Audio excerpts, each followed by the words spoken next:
Welcome to Let's Talk Near Death, the podcast show where we talk about life, death, and experiences somewhere in between. My name is Kirsty Salisbury, the host of the show, and I welcome you to join me as I talk to everyday people with not so everyday experiences. You may also wish to join the conversation on the Let's Talk Near Death Facebook page or access additional VIP content as a premium subscriber via Patreon. For just a couple of dollars a month, you can get an early access to episodes, additional bonus content, and your chance to connect with my guests. To do so, simply visit patreon.com/Kirsty Salisbury. Let's talk near death.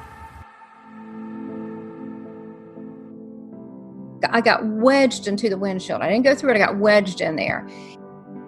I went down the tunnel and I didn't know I was dead because I was still thinking and conscious. And at the end, I see somebody at the end of the tunnel, and it was Jesus.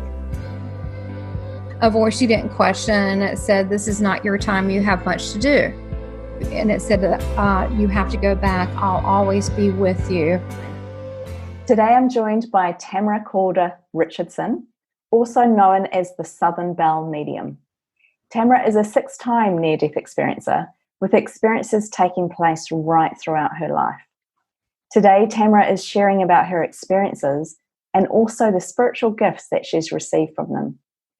Tamara is the author of the up-and-coming book, Love from Heaven, where she shares her experience of spending 3 days with Jesus whilst in a coma. She's also hosting the Christ Academy of Love and has many experiences and stories to share. So Tamara Caulder Richardson, welcome to Let's Talk Near Death. Thank you, Kirsty. I feel very honored to be here, and thank you for letting me be a part of your near-death experience family. Thank you for joining us. It certainly sounds like you've had quite a journey in life. So where do we start with this? 6 experiences. Yeah, you feel like there needs to be a drum roll with that. And da-da-da-da. It's funny, I had someone ask me, they said, so do you just not learn and you got to keep going back, or do you like it over there? And I went, yes to both. So I would like to give you just a quick overview and then tell you the 2, one in particular that really stood out. Absolutely. Could I do that? Sounds perfect. Okay. And then I wanted to kind of wrap up with not only the gifts and understanding them and how everybody has gifts if they would just open themselves up, because we're all connected to heaven, we're all from heaven, but actually go into the things that I learned being between dimensions, and then kind of where we are now. And I would love to be able, if you're open to it, to be able to kind of discuss, an NDE's perspective. That means both of us. And our insights, whatever that is, based on this current situation that the world is in with the pandemic, and what does this mean from a spiritual perspective? So would that be okay? Absolutely. This is something I'm getting a lot of requests for this information. A lot of people asking, what are my opinions? What are the opinions of experiences? Did we see it coming? What is the spiritual message? So absolutely, let's go through your experiences, and I would love to have that conversation. Okay, well, wonderful. Well, first of all, a lot of this, just to let people know that's listening, a lot of my near-death experiences did not come out till later in life. I knew I was missing time, and I was pretty sure I did not go up on a UFO aircraft. So it came out with time, and I think it's because, I'm going to use the word God, the creator, the one of everything, not male, not female. Yeah, the creator. But I think that God wanted me to he did not call me into spiritual service at that point. So he did not want me to know and to have a normal life.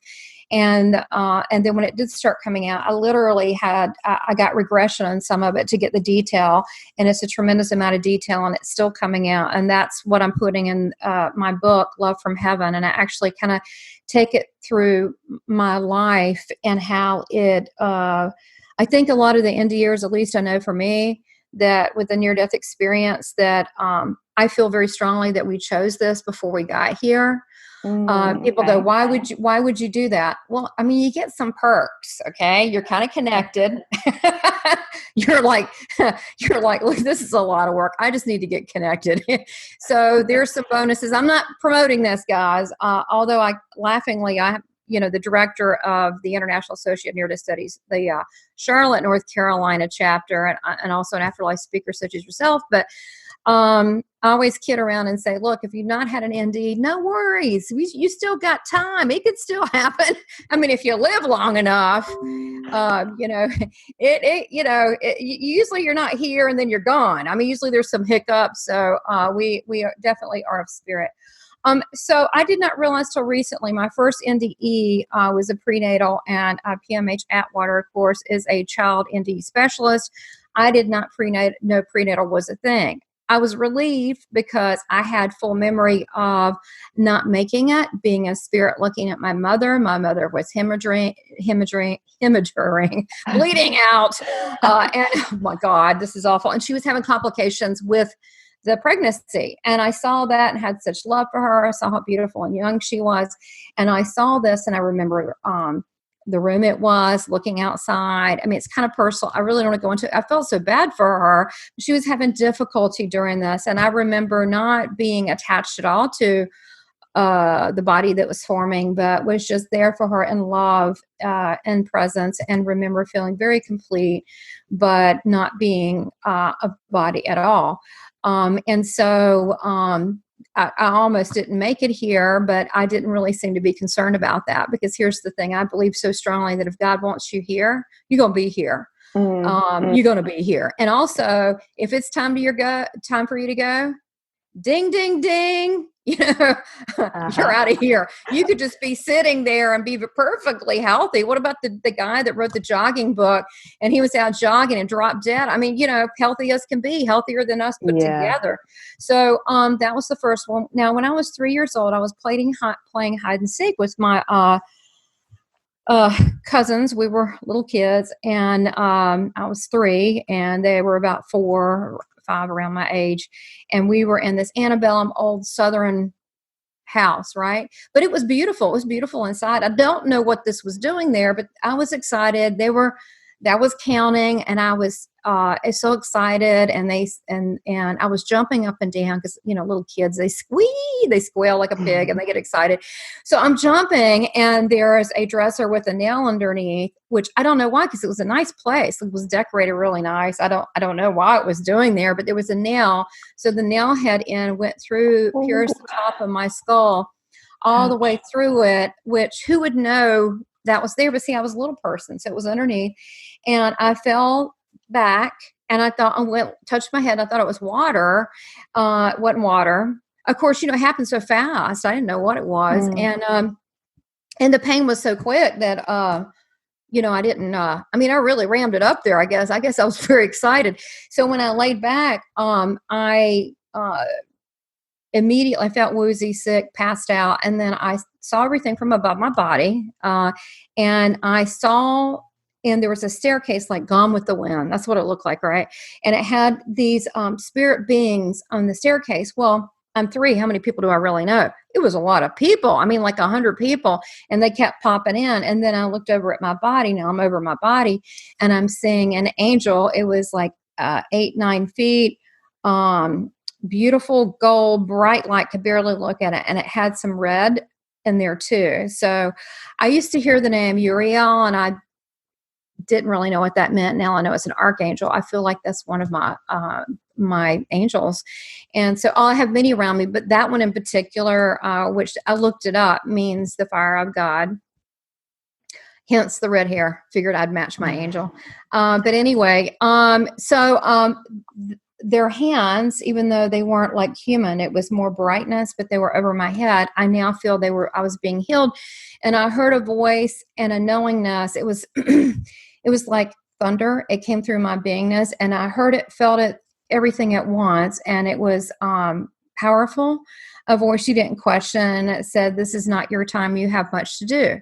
So all those light beings started leaving. What eventually happened from there with that story, my mom was a young mom. My grandmother, who was the matriarch, she was pissed. she shows up with my granddaddy. They take me in the back door of her friend, the doctor she had influenced. And that's back in the day. You don't go to the back door of a doctor. Yeah. And he said, look, she has a contusion, da-da-da-da. I even named all the medical stuff, which I would not know then because we perfectly record things, and even in that state. So I had actually a hole in my head 2 years. I mean, because there's no way for your skull to grow back. It just has to grow back. So talking about connecting to your crown chakra, that'll do it. That was an instant hardwire. So at that point on at 3, I began to see spirit people, but I did not think it was scary because I was a young person and I didn't know about fear. And they were people that I knew and they were very friendly. So I just didn't think it was a bad thing. And then when I was 4, my mom was dating this guy who was a DJ. And she was in a small town, Hickory, North Carolina. And he was the best looking thing going on in town. He was flashy.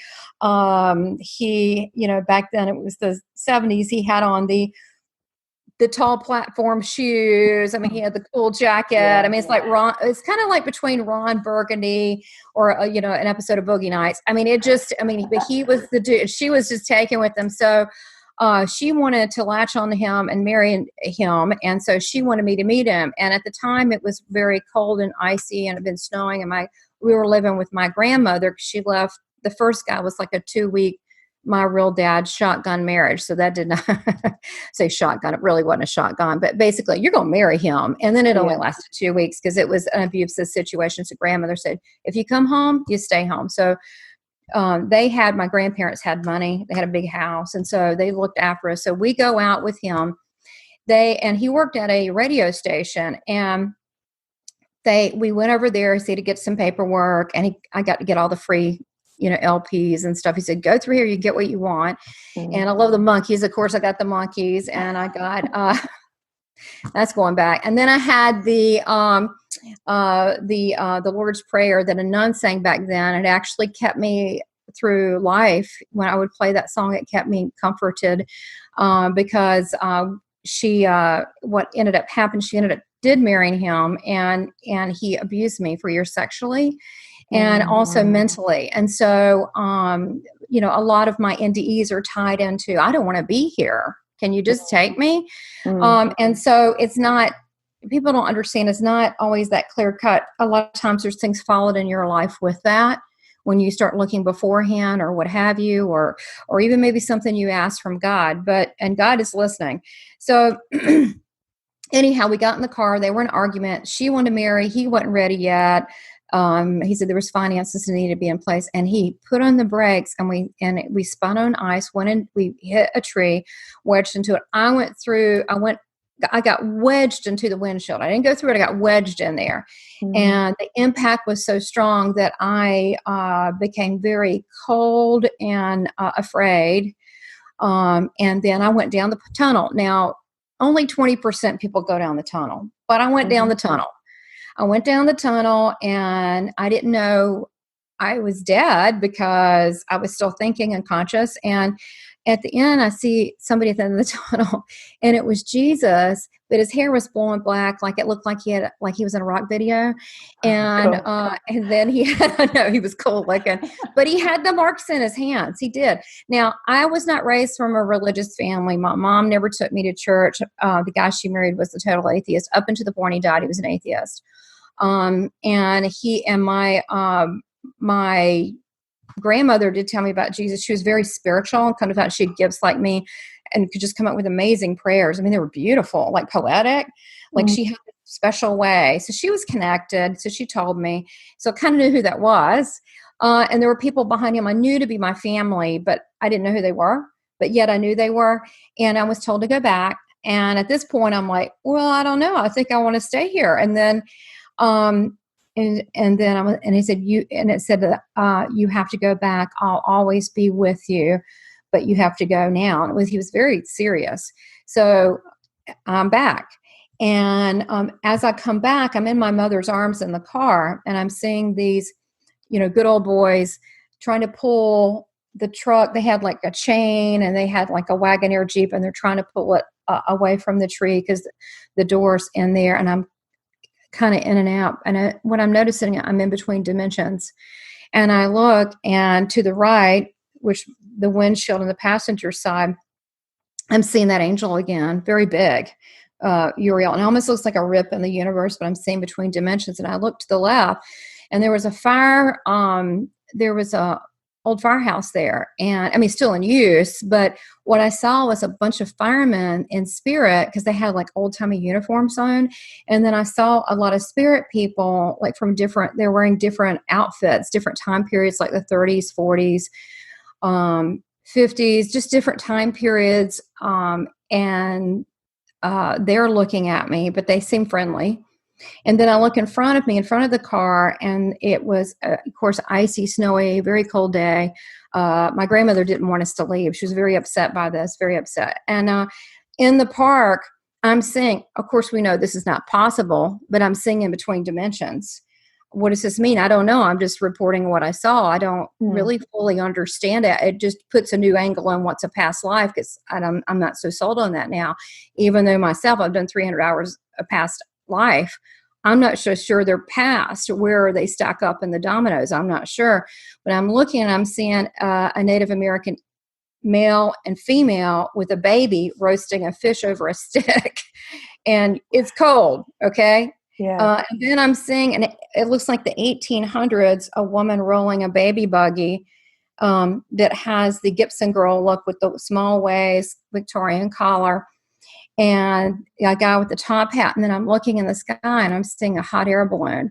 So there's different dimensions. And then the people, the crowd, a lady comes up to the window, a spirit lady. She has a pillbox hat on, and she's like, "Oh, hey," she just starts talking to me. And she goes, "Oh, your grandmother," who my grandmother was like a matriarch in the city. She was still living, a matriarch. And she goes, "Oh, your grandmother, my mother knew your grandmother. I'm like Judith Hefner, and she would go to the jewelry store with her, or she went to her jewelry store. And oh yeah, it's like kind of like, hey, nice to meet you." And then I was hearing them go, "She's the one who carries our voices. She's the one." And they were checking in on me.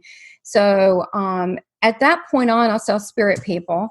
And then the next year, when I was 5, it just doesn't end. After the car wreck, we did go back to the radio station. My nose was broken and shattered in different pieces. Some lady, it was a maid there, said, "Well, I'll take her. I'll take care of her." But he's like, "No, we don't want to tell anyone." So they didn't want to tell anyone. So instead of going back home to my grandparents, I had to piece this together later in life because of the timeline. But that was the day that my mom left my grandmother's house, and we moved in a trailer, not good, with this fella, my stepdad. And because my grandparents had like a 10,000 square foot house, they would have had it, me fixed. And 2 surgeries in my nose later to remove cartilage out of my face that was shattered as an adult. So then when I was 5, they had married. They moved. He got an offer at a bigger radio station in Raleigh, North Carolina. And at this point, from 3.5 when she met him up to now I'm 5, I am being molested on a regular basis. And so I used to pray to Jesus and say, and I'm saying this, I really was, look, I don't say this lightly. And for a long time, I really, Kirsty, I really didn't want to say anything because of my own human pride. But I thought, this is not cool. There are women and men that have suffered some kind of abuse or where you're made less than. And I stand out with this message because I don't want anyone to feel ashamed. And it made me, I guess, if there's anything positive, more compassionate toward women or people. And it makes me, because they'll say, "Oh, you don't understand." I'm like, yeah, I totally understand. But you don't have to be a victim. You can be a victor. So that was going on. So I would pray because I remembered, wait a minute, this Jesus guy my grandmother talked about. And so she also had gifts, come to find out later on. And so she totally got me. But anyway, I said, just, can you take him? Can you kill him? I didn't think that was a bad thing. I just wanted to stop. And then that wasn't working. So I said, just take me. It didn't really matter. Okay. So I got very sick with strep throat. And it was the night that Dr. Martin Luther King was assassinated. We both died that night, but he stayed in heaven and I didn't. Although I like to visit in spirit. Anyhow, I got very sick. My fever was 103.9. When I went through and ran and recovered all the information, it's astounding, all the detail. Like I knew what was on TV, what time it was, what the carpet was, what it looked like, everything. Wow. And there was an argument that we don't have the money to take her to the hospital. Well, that would have been simply answered by one phone call. My grandparents have tons of money, but she was very much under the rule and effect of this man, and they didn't take me. So my fever got up higher, and I lost consciousness. There's a lot of stuff in between. She tried to get me to eat, a lot of stuff, but I lost consciousness, and I'm completely drenched. They put me in the tub with ice. Eventually, she said, we have to go. There was a lot of cussing and a lot of stuff going on. We were taking her, okay. So we go. He had a radio, a media car that had the initials on it and all that. So we had to actually stop, which is so funny. This is so strange to me because now here we are speaking National Guard and military. And the only time I knew this to be true, and I just don't want to cry right now because it's just like, wow, was when I had my near-death experience, which to me was sacred. I mean, it was no pain. It was incredible. I mean, it was incredible. I did not want to come back, and I'm not trying to sell this to people. I'm not trying to sell it. You need to do your life purpose while you're here. You can't cheat things. You just come back and have to do it again. So I'm not trying to sell it. But we went through so they finally took me, and they went up to the barricade, and they had the whole military thing on. And they said, what are you doing? No one was supposed to be out. Like, you were arrested if you were out past 10 p.m. And it was like 11:30, 11:45. Okay, you would have been arrested. And he said, well, my daughter, which he was going through adoption papers, and said, she's dying. Well, they called ahead, let me through, called the hospital. And I went limp on my mom. And then she started cussing, my stepdad, going, you let her die, So I'm now above the car watching the fires, watching the riots. Oh, yeah, there were riots. And there were like just huge buildings on fire in the distance I could see in the city. And being from the South with all this going on, and it was everywhere, the civil rights leader. So we get through the hospital, they're waiting on me, and I'm watching all this from above. And I died in the car, and they bring me in, and they bring me to the room, and I remember all the medical apparatus. I remember stuff being pumped out, and all the goop and the mucus and all that. The funny thing is, now here's the clincher. My mom never, ever told me this. She said when I was young, I had strep throat, and I went to the urgent care. That is not the same as being dead, being in an induced coma because your lungs collapsed for 3 days, being in a major hospital. So the fact I actually, in a nice way, but I confronted her a year ago and said, hey, Mom, I'd like to talk to you about this. And she was like, I don't want to talk about it. And I said, well, I'm okay. I'm here. But a lot of times you'll have people, and I say this, that people will step out and their family's not supportive of it because behind that is their own sin, because she should have taken me. I forgive her. I'm cool with that. Bonus for me, I got to hang out with Jesus 3 days. But I mean, it's all good. Yeah. But a lot of people that come out as a near-death experiencer don't expect. It may be you may get support from a family. You may get no support. You may get adversity, like shut up. And I just want to tell you, look, this is your relationship with God, the Almighty. Look, there's nobody's concern but your own. If you ever want to step out, because there is a near-death community that will love you. So anyhow, I saw all of that, and I saw between dimension again. I would go over and check on my body, and I would see that she's code blue.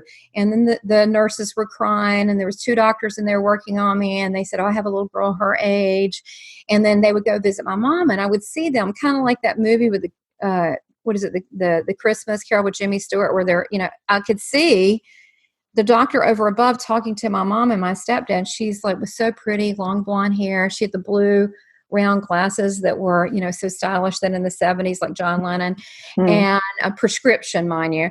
She was very fashionable with, and she's crying and her hands are there. And he says, I'm trying to get vitals back from your daughter. Well, my mom didn't know what that meant. I was dead. Okay. Because she didn't know what vitals meant. She just thought,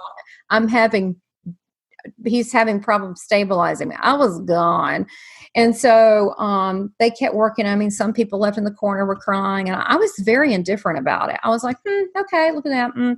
So I'm going down the hall, and I'm seeing other people that have just crossed over, and I'm talking to them because I'm kind of outgoing. Hey, how's it going? Yeah, they're looking at me like, why are you so happy? And then there was the whole stories while I'm there talking to people. And then I'm seeing down the hall, I'm seeing, now this is the 70s, but now I'm seeing like late 30s, early 40s, nurses dressed in this manner, like, but they look like orthopedic shoes, like it's World War I kind of stuff, and I'm like, well, they really shouldn't be there. I saw a guy that's 50s looking that was painting a spirit. These are spirit people that was painting going, it's a dandy day. And he was talking like a 50s person. And I saw different time periods layered on top of this. So that makes you question again. I'm seeing dimensions. And then I go back to the room. I go back and check. Then I go over to a candy machine and I see another spirit little girl. And we talk. And then I go back to the room and check on my body. It was kind of grossing me out, them taking that mucus out of my lungs. And then I look down and someone's grabbing my hand.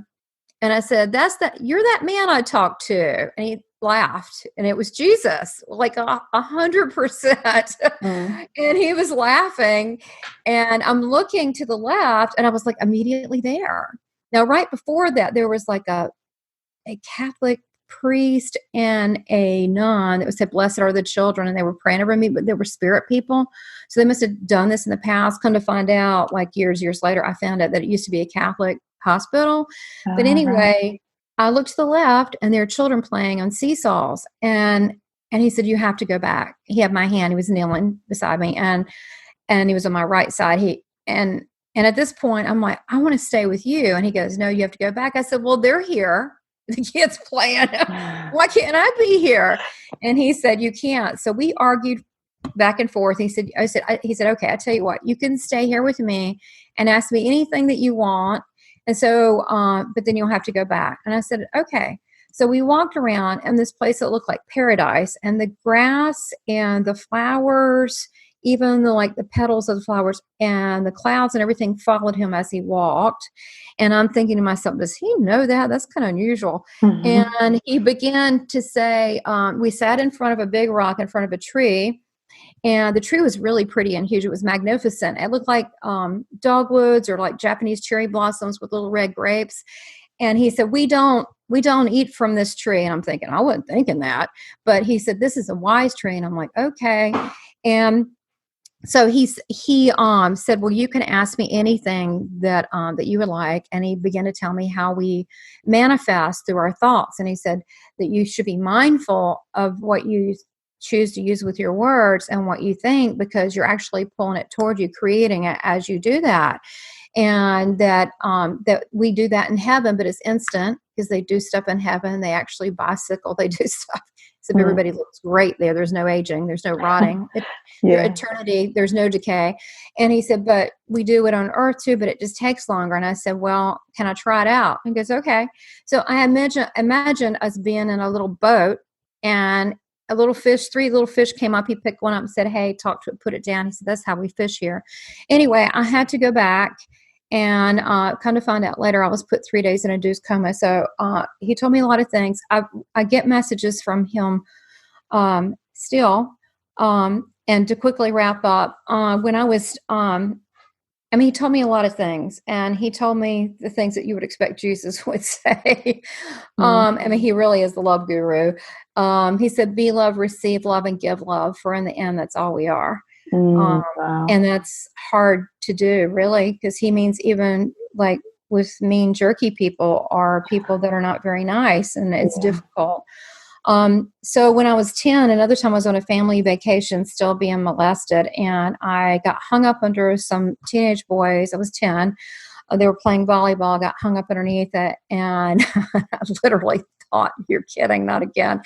And I started choking, and I literally saw the water like open up in the middle of it with a beautiful, like this big brightness in the horizon in the water, very, very bright. And I heard angelic angels. Next thing I know, I'm coughing up water on the side of the pool, and some lifeguard was helping me, and my mom was leaning over going, "What'd you do now?" So I'm glad that didn't happen. But I heard an angelic choir, like hundreds and hundreds of angels. And then the other time that this happened, when I was 28, and because I'm very sensitive to taking medications, which you hear this of NDErs, they're very sensitive to taking things. I try to do all natural if possible. But I took, I was 28, it's pre-internet, so I couldn't really get info on medication like we can now. But I took something for menstrual migraines, and I just took one, and I woke up like my body, it was like almost bells went off, and I woke up and I could not speak. I couldn't wake my husband up. I could not speak. So I went into the living room and I sat down, and I remember automatically turning on the TV. And then within a few minutes, I started hearing this silence, like, and then I didn't know it was a TV. I didn't know my name. I didn't know it was male or female. And I thought, I know how this works. I'm going to be afraid for about a couple seconds, and then I'm not going to care. And I'm going to be in, hello, I'm out of here. So I began seeing the furniture turn into lines, which is kind of look like the Matrix. Everything started turning and decoding into lines. And so and it's funny because I have a friend who went to the Monroe Institute, and they do different levels of consciousness where they can put you through their hemisync and put you into that. And he said, that's one of the levels where you see the lines. I'm like, I don't know. Who knew? I know, right? I didn't know that. And so I saw the lines, and then I was kind of in the galaxy. And what I did to put me back, I thought, well, I didn't take enough. I just took one thing.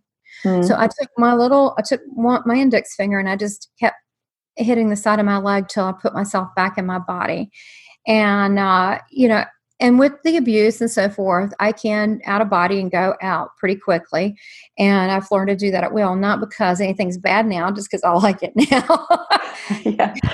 It feels good.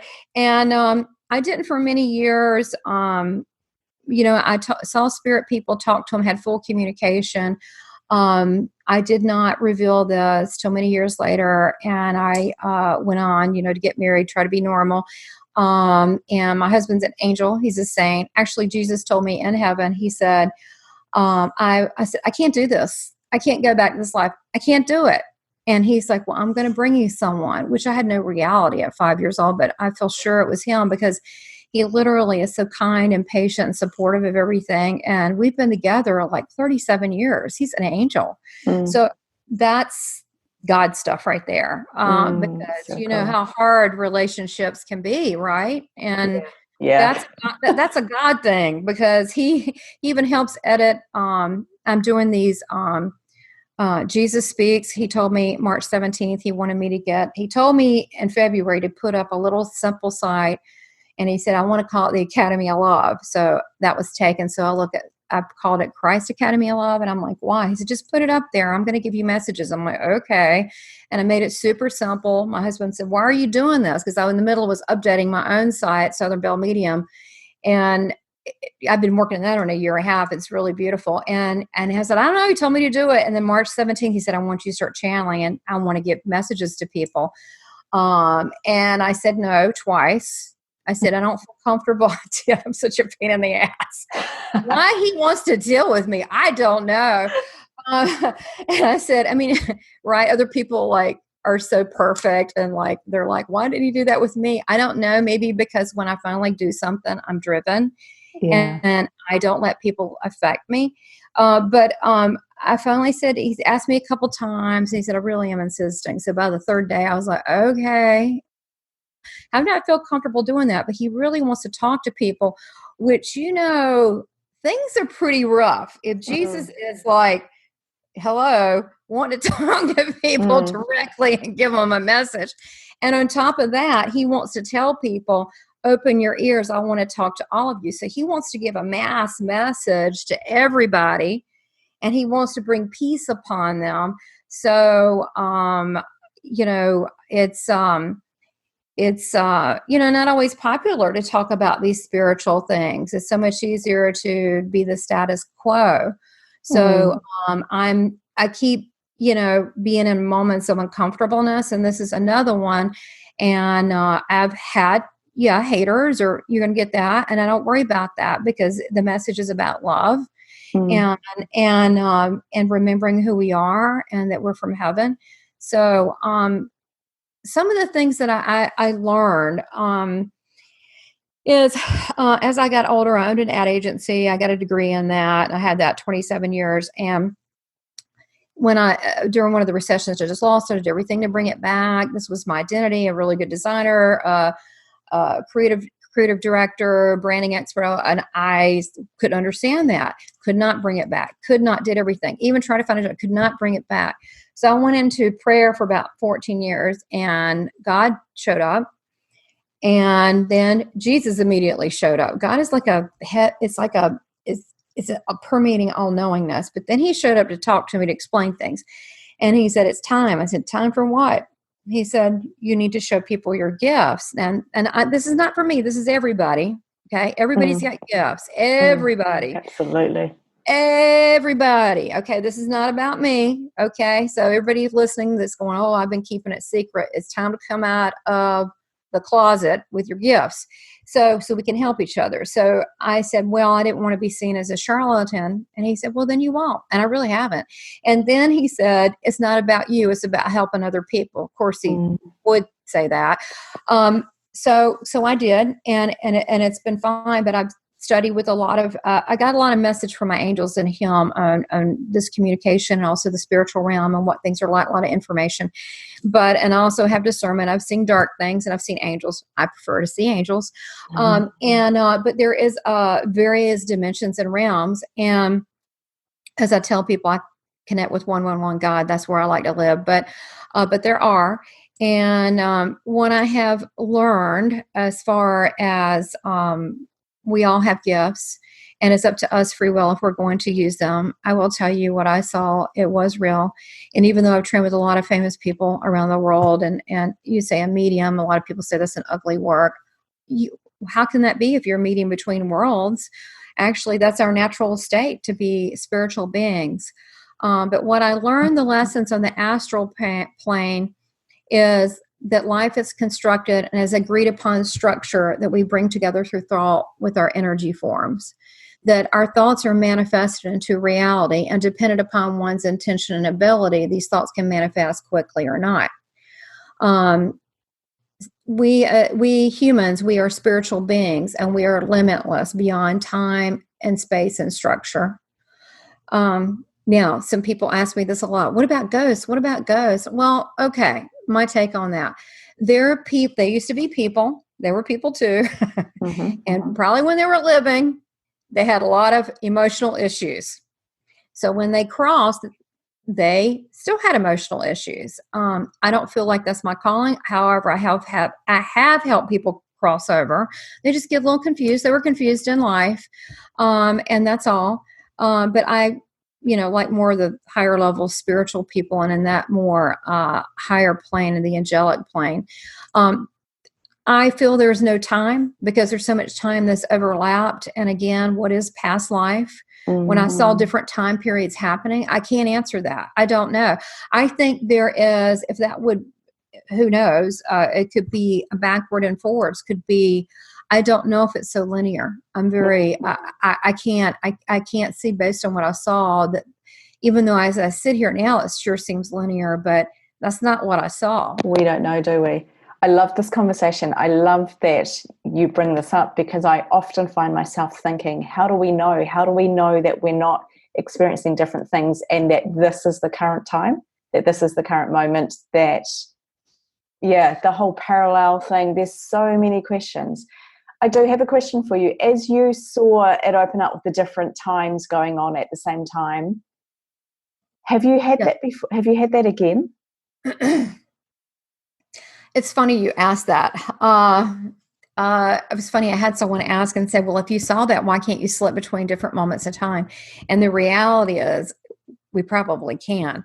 Mm. I think that's, honestly, I think that's our normal state and spirit. But because I'm human, right now, I have this body, that we're so stuck into the now. You know, my glass of water that's in front of me, it sure looks real, right? So I think that for us to be in that level, I definitely think that if you want to call it through meditation, relaxing the mind, being in a quiet place, that we can do that. I definitely think that's possible. Here's the thing, being between different dimensions, let's put it this way. It's important with spiritual people with spiritual gifts that are listening. You need to be grounded, guys. You've got to be grounded. You got to be grounded, because if you weren't, God wouldn't put you back here, right? He wouldn't have, I was resurrected. Let's be honest. Let's call it what it is. It's the R word. And here I am. So if I wasn't needed here, or we'd be gone. We wouldn't have to have some horrible disease or this or that. It would just be out of here. So I think that it's important to stay in this dimension. However, I do communicate between different dimensions. I do. Now, people have asked me, what about extraterrestrials? I'm going to be honest. I don't trust those little gray bastards. I don't. Hey, and the reptilians, forget that. The question's out if they are even something. They're dark. I don't trust them. Now, there are higher level things that I have seen, and they look Swedish to me. But on the whole, I try to connect to the angelic and heavenly realm, because I know them. I trust Jesus. He's brought me saints at night. And I didn't grow up Catholic. I don't know about this stuff. So I look them up, and they're real. But in that realm, there's all sorts of holy people there, right? And just regular people too. So I feel comfortable in that realm. But I think it's all around us. I think in our dream state, I definitely know that we all travel, especially, astral travel, meaning our body is resting, and then we are just out and about having a good time. Now, I keep hearing of the silver cord. Personally, I think that's a bunch of baloney. I've never, we to the silver cord. That's a new age bunch of, you know what? That's ridiculous, okay? We're connected. There is a connection there. There are different etheric bodies, yes, and there is still there. When it is time and God removes that and we are unattached, how do I say it? Some near-death experiences that have been dead for a while, we're nothing but spirit. I think the reason spirit people like me, because I was a spirit. I was one of their own. I'm a compadre, but in reality, we're all spirit. So that's why I don't understand why people are put off about spirit people, especially people they love, because they're just like us, except the only difference, we have a body and they don't. But I think all these different dimensions we are able to go to. But again, you want to be mindful of being positive, so you go to the higher realms and not the creepy, dark, murky. I'm not. No, I'm not. And even when I watch on TV, I'm very careful, because subliminally, I don't want to, because I do know I go places, so I want to make sure it's positive. Yeah. And then I go to these beautiful places, because we do travel at night, whether we know it or not. Yeah. Wow. So much to think about in that. So many interesting points. And you've touched on a lot of, just last week I was asked about the silver cord. Just last week I was asked about, it was connected, the silver cord was connected to the ghost question and being in a space of in-between. So yeah, you've touched on a lot of topics that I'm aware we could go very, very far into. I want to bring things back more to your near-death experiences. So a lot of them happened when you were quite young. Yes. And then you said, tell me if I'm wrong here, but I seem to remember you were talking about from the 3 years on, you started to see spirits, you started to connect with the spiritual world, yes. And that was completely normal for you. Was that right? Yes, but I knew at some point, I must have said some things that, and I knew things ahead of time that was not, when I began to see fear over my mom's face and different people, I knew not to say anything. Now, I know you're probably really enjoying this episode, but I wanted to pop in and let you know how you can further support the Let's Talk Near Death podcast. Every little bit of input helps me, it encourages me, and it enables me to be able to bring in more guests, share more episodes, and release more content. If you're financially able, you can pop over and become a VIP subscriber for just a couple of dollars a month. If not, you may want to consider leaving a review on iTunes, sharing an episode with a friend, or connecting over with the Let's Talk Near Death Facebook page. Every little bit of input helps me. Thank you for listening, thank you for your support, and I hope you enjoy the rest of this episode.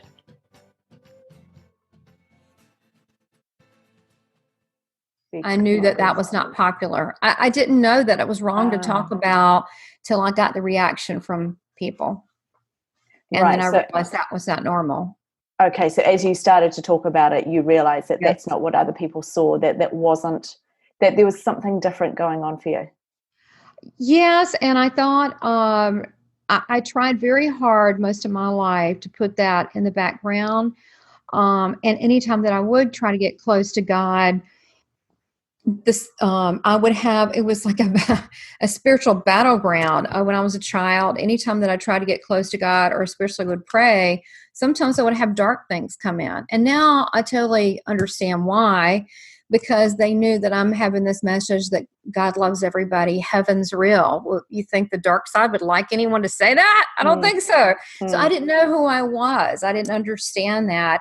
And that we need all such a positive message, because this is just, this planet we live on, Earth, which is, if you've noticed, I have, that seems to getting smaller and smaller. You know, I'm in Charlotte, North Carolina, in USA, and you're New Zealand, and here we are. The world is smaller. It definitely is. Technology has changed a lot for us. Yeah. Yes, and we're connected, and you see that we are truly brothers and sisters, and it's a lie saying otherwise, and I have great love and respect for people all around the world, and that we really are in this together, not just with the pandemic, but we're seeing that that we have the same needs and the same desires and the same questions. And I think that we have gotten so tunnel vision. It's kind of like the horse with the blindfolds on it, where it just looks ahead. And when they take them off, they see there's a whole big world.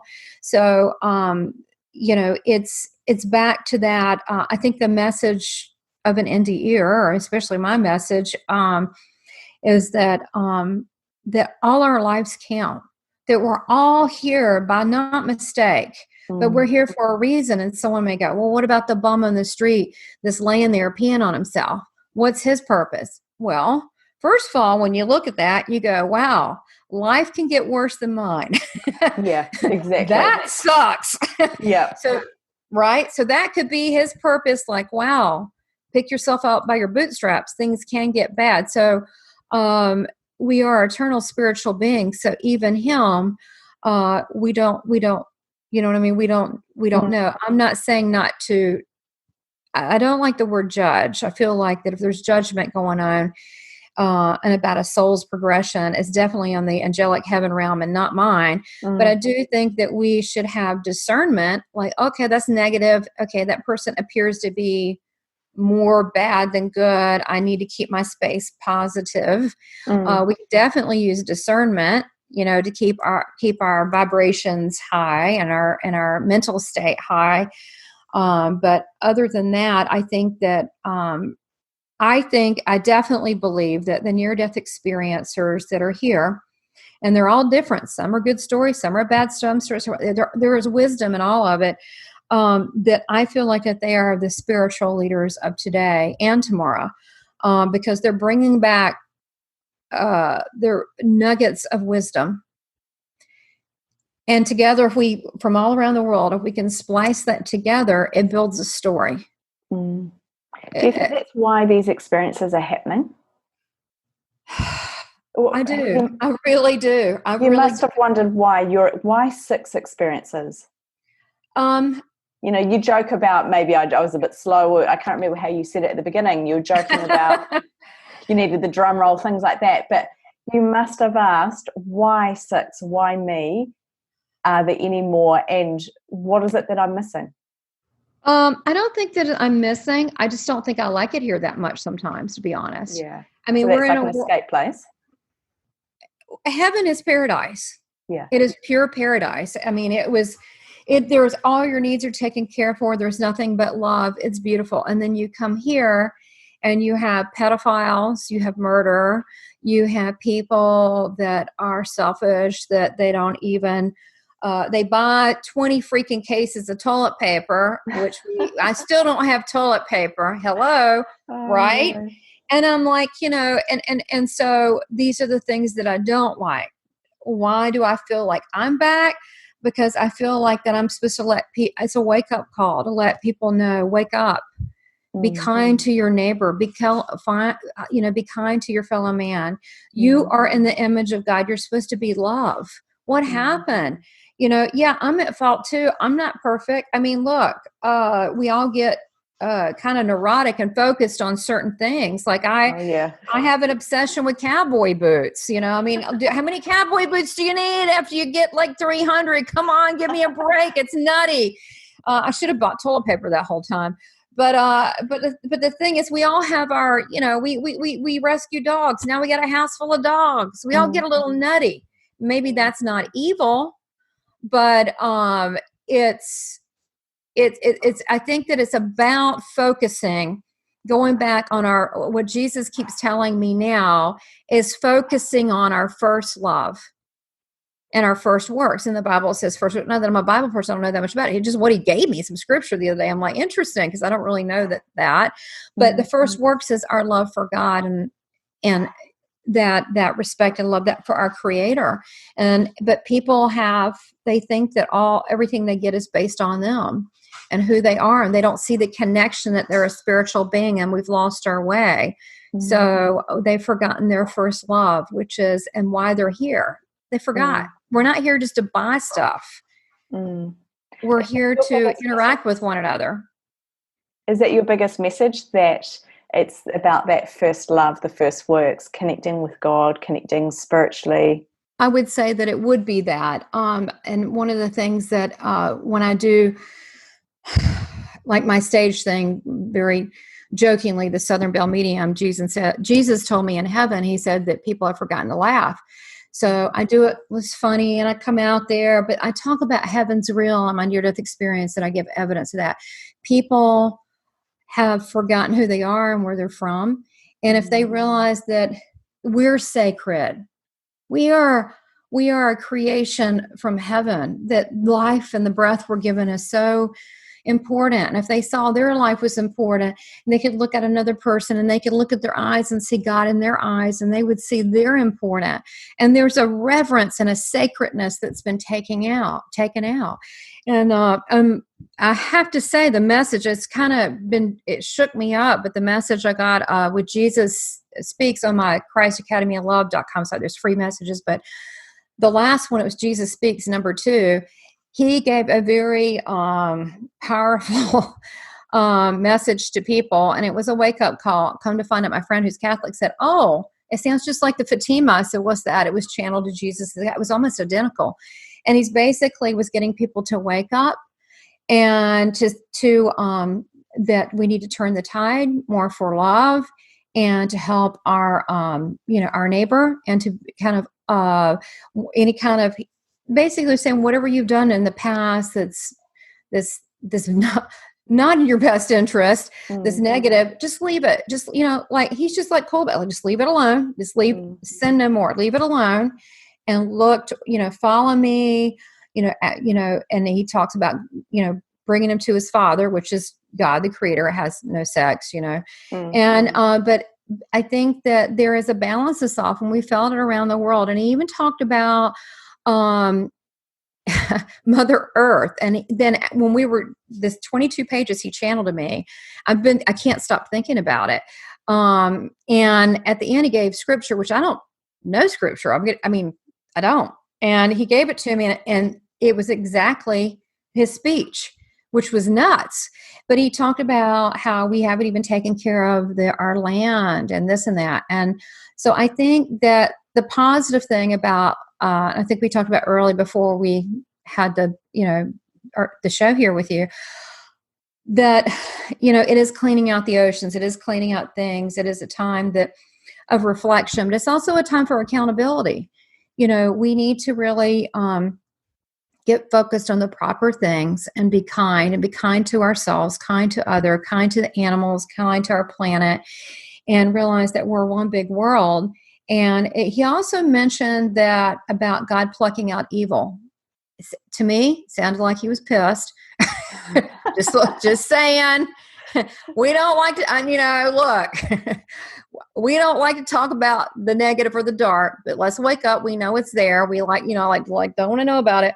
That's fine. But he did say that, and he gave me last week, Ephesians 5:11, which, what's that? Anyway, he said to expose it, meaning he's saying he wants righteousness to flourish and take root, but the dark weeds have come in and tainted things, and he wants righteousness to flourish and love and loving people, and he just sees there's been a dark cloud over that, and it's oppressing.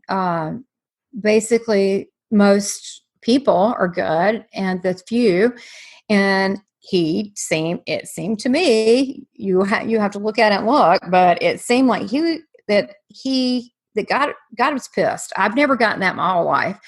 So what does this mean? I think it's a recalibration. And I think that people that come to a place of love and during all of this, I felt at peace, even though and where I live in this whole pandemic, there are things going on, but not like my friends in New York and DC have seen and have been around, but I still feel a spirit of peace upon me. I'm not ignorant, but I feel peace because I feel like God is in control. So it's if in fact that God, not saying the pandemic, it just happens to be that, it could be anything, that if this is what it takes for us to center back and know why we're here and show more love to one another and pluck out the evil that's really screwing it up for other people, I'll stay home and eat out of a freaking can. I'll use Huggies. I don't need toilet paper. I'll use baby wipes. Do you know what I'm saying? I mean, it's a shame if that is the fact that it needs. But if it means more love and if it means more of us coming together, then I'm willing to sacrifice that for a little bit for us to do that, because it is bringing people, family units together, people focusing more within themselves. And so I just, I feel like that the saddest part I feel being an NDE, it makes me very sad, is I talk to people and in readings, and it's the same thing. That's why it's bigger than even me doing readings, which Jesus shows up all the time in my readings now. It's great. It's like, Jesus is here. Like they laugh for 2 seconds and then they don't laugh anymore. And it's true. But is that people don't love themselves. And it makes me sad, because if I love you, why don't you love yourself? Oh, this is coming up so much for me at the moment. Not me personally. Well, I suppose it comes up for all of us. Well, what you're doing is, you have no idea. You don't even know how fantastic and how great and what a ripple effect. Kirsty, you have no idea that God wants you to step forward in boldness. And that was Jesus' message. Step forward in boldness with righteousness. What does that mean? Does that mean you're perfect? No. He means, look, good people speak out. You got gifts, help people. Good people speak up. Quit being so darn quiet. Yeah. Okay.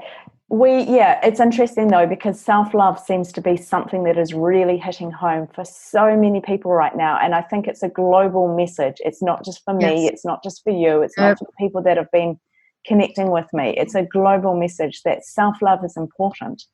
And I think what the world is experiencing right now, it's definitely raising that need for us to take ourselves seriously and look after ourselves for a change. Do you know what Jesus told me the other day? I mean, look, I like the peaches and cream Jesus. Don't get me wrong. But he ain't saying all that these days. He told me this. He said, why do you need to consume things all the time? I was like, dang. But think about it. When we don't, you don't think consume. What do we consume? We consume negativity. We consume hearing people's junk, right? Like, we're not a human trash can. We consume, again, don't need any more cowboy boots, but the thing is that, and I love God, and I love the other side, heaven and all, but I'm human, and we need, I think that we're spoiled. We don't, I'm not saying be a martyr and get rid of your stuff. I'm saying that it has become a distraction. And I got a message a year ago from God himself. I was so excited. I woke up and I'm like, it's God, it's God, it's God, it's God. And I went back to sleep. And I said, please don't let me forget this. And I kept getting so excited because it was the I was like, oh my gosh, I don't hear from you much. So you're like the big guy. And did you remember? And I do. And he was kind of, look, he was, well, you say he, it felt, I say he, there's no words for God. Okay. I'm very inadequate saying, but what do you describe? It's a force, but it was so powerful. The minute I thought it, I knew it. I thought it, I knew it. It was so quick. It was one. And this was the message that you see things like self-help and all these things, or even you see them on the freaking, your email spam and all this stuff, and get quick riches and all this stuff. He said, there are so many distractions out there. But if you look in these things, or he even mentioned New Age practices. He said there are so many, and not versus traditional. That's not what was being said. But there's so many, I'm not beating up anyone, tapping solutions, but there's so many little things out there. He said that none of them point them back to me, that they're a distraction from their home and their birthright. And then he went on to say that Christ is not a consciousness, that he is as he says he is, and he lives today as he did yesterday and tomorrow. So he doesn't like that word. And he said that people need to be accountable, and that they're so busy distracting themselves like children with toys, replacing it with the next one, that they are going to be accountable for not connecting with him, because we're all here for a purpose. Wow. Thank you, Tamara. Do you know, one thing I've really appreciated as you've been talking is just your humor and your lightheartedness amongst all of these things which we take so seriously. Death for a start, it's such a serious, heavy topic. You throw in a near-death experience and that's a little bit outside of that, and then throwing in belief systems and what we should be doing, and love and self-love and all of these things. And I've really appreciated just your lightheartedness and your take on these messages that you get, the experiences you've been through. So Tamara Caulder Richardson, thank you so much for your words, for your time, and for your openness of sharing your life. You're welcome. You're so welcome. And look, God bless you, what you're doing.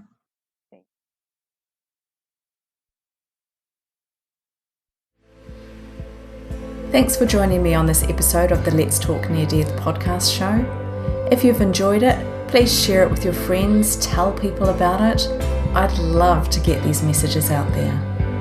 Don't forget, you can also pick up your VIP access pass for additional content at patreon.com/Kirsty Salisbury.